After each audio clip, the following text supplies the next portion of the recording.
Dockendorf, Emily Morgan, and Grace McCallum. Coach, if we could, let's just start by getting a general comment from you about what occurred tonight, and then we'll open it up for questions. Yeah, I mean, what an honor to be here. It just takes so much to even get to the national championships. We definitely don't take it for granted. And, I'm just so proud of this team tonight. The other day in media, they asked, what's one word that you would use to describe this team? And my word was courage. And they're like, why courage? And I just think that it takes a lot to be here and to be a part of this program and to stand in front of 15,000 fans week after week and carry on the tradition of, qualifying to every single national championship. And they just, have embraced it and have done it with such pride and bravery, and I'm just so proud of them. Great. Would you raise your hand if you have a question, and please give us your name and affiliation. In the back. Congratulations, Stars to Meet from ESPN.com. It was such a tight meet really throughout, and especially that last rotation, it really could have gone many ways. How aware were all three of you of how tight it was and what you needed to do in order, to get to Saturday? I kind of knew throughout the whole meet. I'm a score watcher. I like to know what's happening.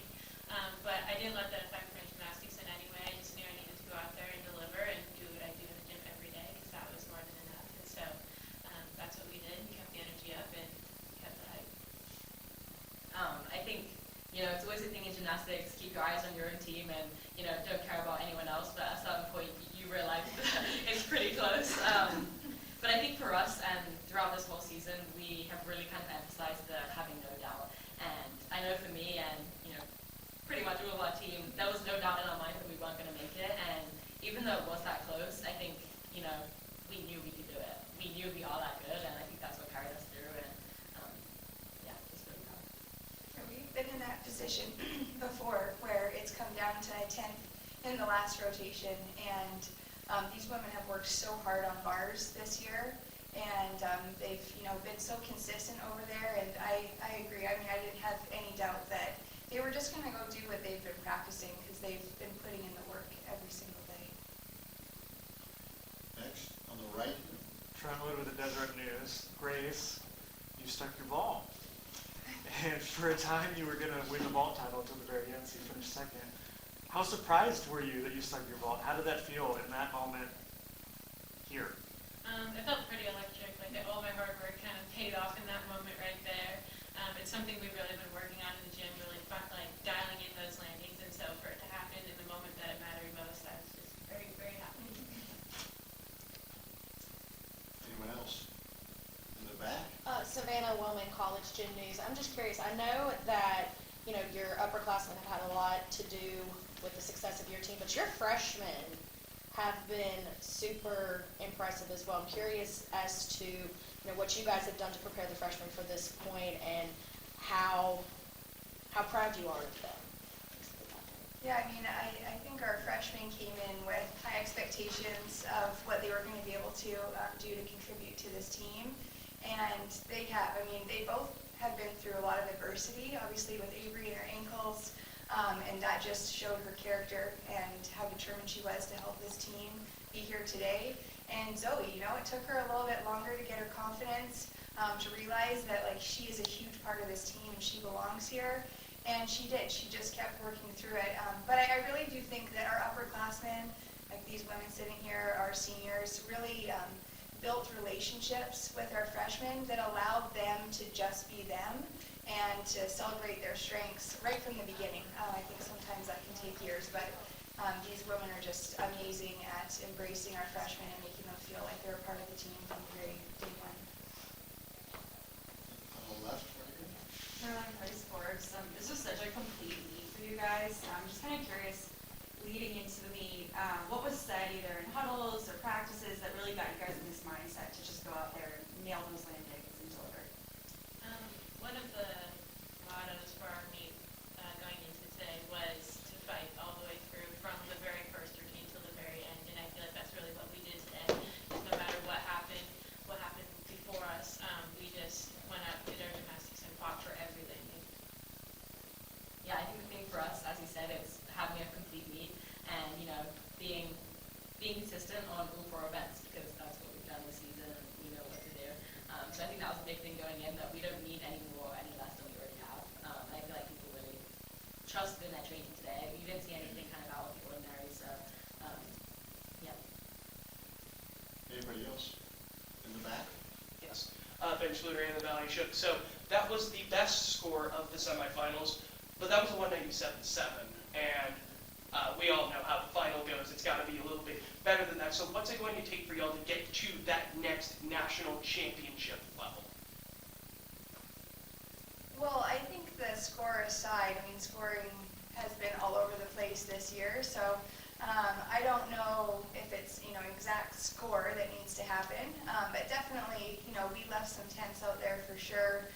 Beam, we definitely have some room that we can score a little bit higher on.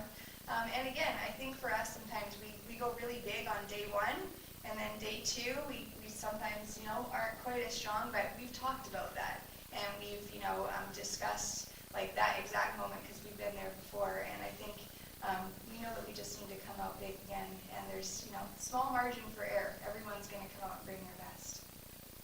On the right? Trent Wood with Desert News again. Carly, how, I don't want to say how big, but how important was it that Jaylene was able to step into that lineup? She made the lineup change, taking Elle out, and she was able to vault as well as she did in the leadoff. What did that do for that ball rotation? Yeah, that was huge. We had made that decision after the open warm-up today, and it just, you know, shows the depth that we have on this team. And we've talked about, you never know when your name's going to be called, but you better be ready. And she was ready. I mean, she's been training beautiful vaults, and so we knew that she could go and do a really clean landing, and that's what was going to be important, was that landing today. In the back? Aaron Doyle with the Daily Bruin. Obviously, UCLA was in the session tonight. A big, long-time rival for you guys. How did that kind of fuel your guys' fight tonight, having, you know, a competitor you guys typically, you know, do pretty well against?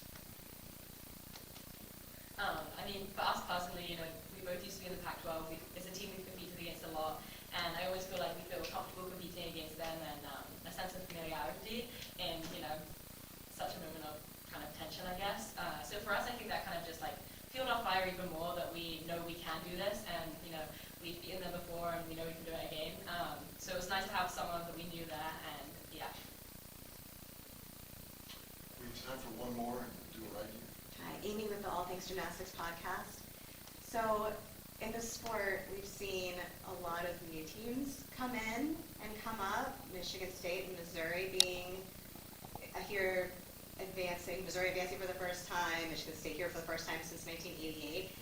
Can you speak to the legacy of Utah and your ability to be the team that has been the one to consistently make it to nationals over and over? What is it about your culture that has enabled Utah to be that team? I mean, I think one thing is we would all agree that it's not just a handful of people that make it possible. It's our community of fans and donors and alumni and administration. I mean, our community of support is so massive, and it has been for now 50 years. This is, you know, 50 years of Utah gymnastics. And I just think that, you know, every woman that comes on this team, they understand the expectation of this program. Every staff member that's a part of this team understands what, you know, what the expectation is, and we love it. We take it with great pride that we get to be a part of a program that is expected to be here every single year, but it really does involve just a huge, huge village of people to make it possible year after year. It's not just a collection of